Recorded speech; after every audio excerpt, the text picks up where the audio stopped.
के बारे में बता रहा हूँ, कुरान के बारे में। अगर मोहम्मद साहब की शिक्षाओं पर मनन किया जाए, हर शास्त्र में, हर ग्रंथ में, चाहे किसी भी समाज का क्यों नहीं हो, तो कुरान की शिक्षाओं पर मनन किया जाए तो दो बातें उनमें सबसे अहम है। पहली, मोहम्मद साहब की शिक्षाएं किसी भी एक देश या एक धर्म के लिए नहीं है, सबके लिए है। और दूसरी जो उनकी शिक्षाएं हैं, आज से 1500 साल पहले जितनी वो प्रासंगिक थी, आज भी उतनी ही प्रासंगिक है। जीवन का कोई पहलू ऐसा नहीं जिसे बेहतर बनाने, अच्छाई को स्वीकार करने के लिए मोहम्मद साहब ने कोई संदेश न दिया हो कुरान में। उनकी बातें इंसानों को सच की राह दिखाती है। अर्थशास्त्र भले ही ब्याज को मूलधन का किराया, शुल्क या कुछ और माने, लेकिन एक इस्लाम धर्म ऐसा है जिसमें ब्याज को ममनू माना गया, अनुचित माना गया है ब्याज को। इस्लाम के मुताबिक ब्याज एक ऐसी व्यवस्था है जो अमीर को और अमीर बनाती है और गरीब को और गरीब बनाती है। 10% पे लोग ब्याज पे पैसा लेते हैं, शोषण का एक जरिया है।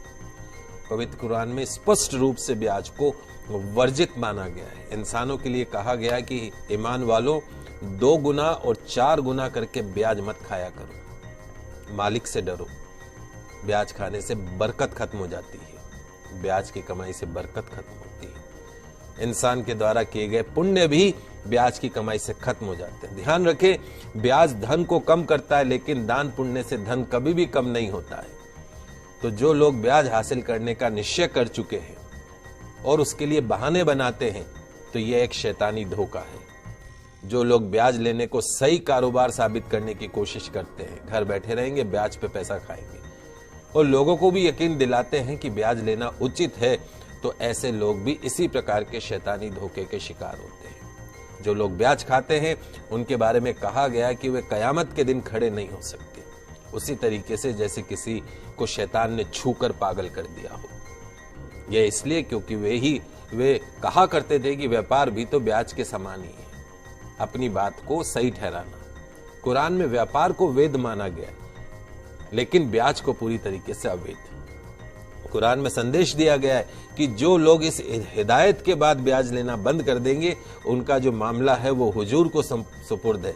लेकिन तमाम जानकारी के बावजूद जो नहीं संभलेंगे, जिन्होंने ब्याज लेना जारी रखा, उसके लिए आगे नारकीय जीवन है और उसकी कोई मुक्ति नहीं है। तो मालिक से डरिए और जो कुछ भी ब्याज में शेष रह गया उसे छोड़ दीजिए।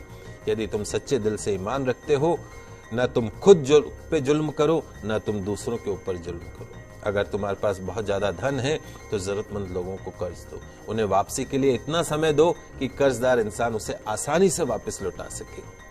किसी वास्तविक और अवश्य जो संभावी जो मजबूरी होती है, उससे अगर तुम धन न लौटा सको तो उस पर सख्ती मत करो, उसका अपमान मत करो, उसे और समय दो।